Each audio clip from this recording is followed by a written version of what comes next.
One dog's journey from this, not even knowing what lay meant, to being able to perfectly lay.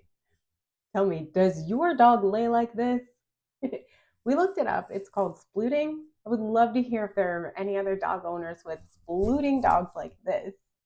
So, yes, we spent the week training her, and she went from a dog who didn't even understand lay to a dog who can actually lay now with command. So, we're impressed. And coming up, I want to show exactly the steps that we took to get us to that point where she can now lay. I'm not a professional trainer, but we want more for our dog and to build a stronger relationship with our dog. And also, if your dog is laying, think about what they're not doing.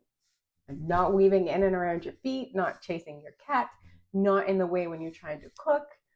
So we want to teach our dog the lay and stay. We're just mastering lay. We're working on the lay and stay. So here's where we began.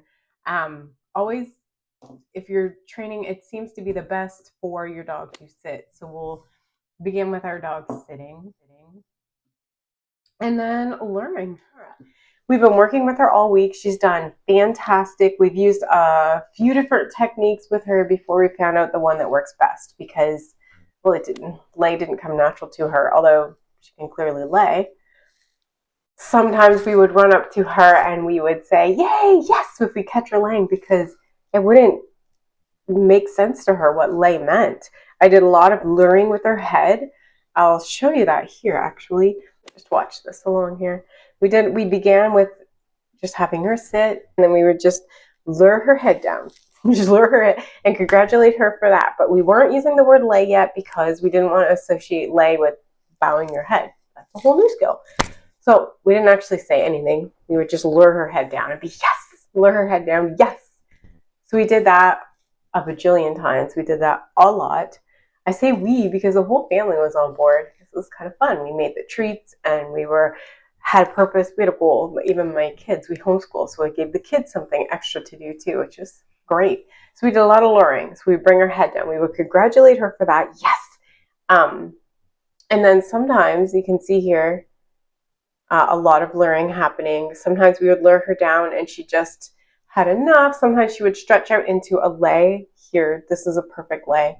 But then if we continue the training too long, it was no. Then she would start just standing up when we're stretching her out, because we would try to lure her head down and then move the treat ahead. Sometimes that would transition into a good lay. Here we have some more luring. We did that a lot. So here, we're kind of stretching her out. She does great. At the very beginning of this, she would pick her bottom up a lot and she would just stand. She's like, hey, that's way out there. So we would stop as soon as she was like, and then we would begin again. And then she would gradually grasp it. The more we were just luring, the more she would lay like this. And we'd be, yes. So she mastered a lot through just repetition of those steps right there. For her worked. You see here, I'm tossing the treat off. That would just, so I didn't have to move. She did. She would come back. We would sit again and carry on from there. It worked well.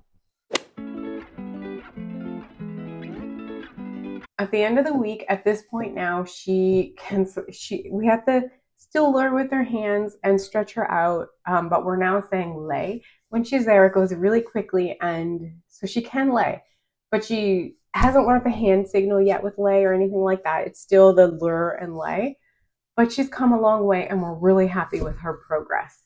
So now we're going to work on the lay and stay. If you accepted the challenge to train your dog something new and are looking for some treats to help it along the way, check this out.